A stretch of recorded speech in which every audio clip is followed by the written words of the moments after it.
Welcome to episode 85, where we delve into Robert Greene's The Laws of Human Nature. In 1872, a significant event unfolded in Cleveland, Ohio, when John D. Rockefeller executed a remarkable business strategy. Within just a few months, he managed to acquire nearly all the oil refineries in the city. This dramatic episode, often referred to as the Cleveland Massacre, illustrates how strategic thinking and meticulous planning can pave the way for monumental success in the business world.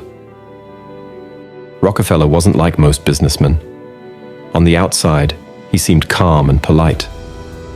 But inside, he had a burning desire to win at everything. He was really good at making plans that other people couldn't figure out until it was too late. Here's how Rockefeller took over the oil business in Cleveland. 1. He used information as a weapon. Rockefeller started by spreading rumors about something called the Southern Improvement Company, SIC. He said it was a secret deal between some oil refineries and the railroads. According to the rumor, the railroads would give cheaper rates to these special refineries. This made everyone in the oil business worried. Rockefeller knew that scared people make bad decisions, and that's exactly what he wanted. 2.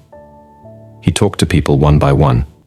Instead of trying to buy all the refineries at once, Rockefeller met with each owner separately.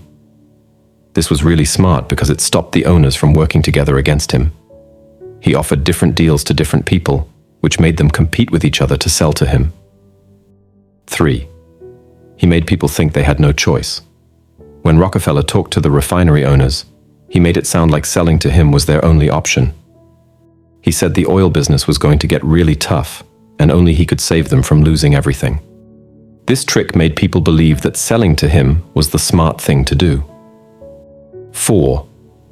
He used his relationships cleverly.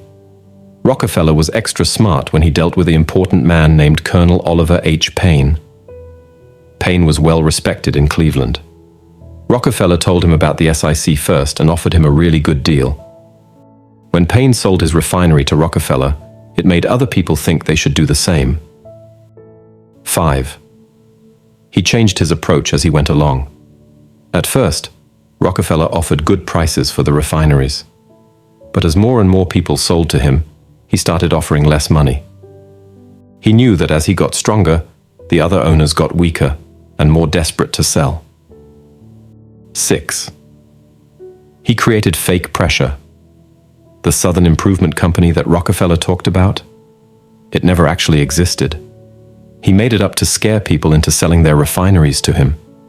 It was like telling kids there's a monster outside to make them come inside, except Rockefeller was doing it to grown-ups and businesses. 7. He used his reputation. People knew Rockefeller as a religious man who followed rules, but they also thought he was mysterious. This made them believe what he said about the oil business, even if they weren't sure why. Rockefeller was really good at understanding what other people were afraid of. He knew many refinery owners were worried about losing money. So he made those worries seem bigger, and then offered to buy their refineries as a way out. What's really interesting is how Rockefeller did all this without seeming aggressive. He was always polite and calm when he talked to people. This made it hard for anyone to say he was being mean or unfair. The results of Rockefeller's plan were huge. In just a few months, he bought 20 out of the 26 refineries in Cleveland that he didn't already own. This changed not just the oil business, but the whole city. Many rich people who used to own refineries had to sell their big houses on a fancy street called Euclid Avenue. It was like Rockefeller had rewritten who was important in the city. This story teaches us a lot about how business can work. Rockefeller showed that sometimes the person who wins isn't the one who shouts the loudest or acts the toughest. Instead, it's the person who plans carefully, understands what other people are thinking, and knows how to use information to their advantage. Rockefeller's methods might not seem very nice, and today some of what he did might even be illegal. But his story shows us how powerful it can be to think ahead and understand people. It's a reminder that in business, and maybe in life too, what's happening on the surface isn't always the whole story. There might be all sorts of plans and ideas going on that we can't see.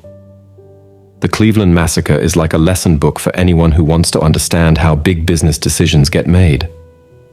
It shows how one person with a clever plan can change an entire industry.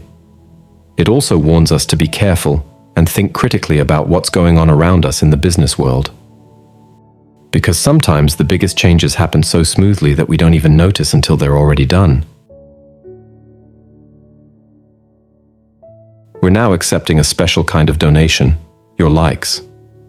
Each one gives us the motivation to keep creating top-notch content for you. If something in this video resonated with you, share your thoughts and personal experiences in the comments below. Your insights could be valuable to someone else. Now, a quick reminder. Make it a habit to learn something beneficial every day. Remember, the content you consume is like food for your brain. Be intentional about it. Otherwise, the algorithm might end up influencing your thoughts. Give it some thought. And finally, don't forget to subscribe to our channel.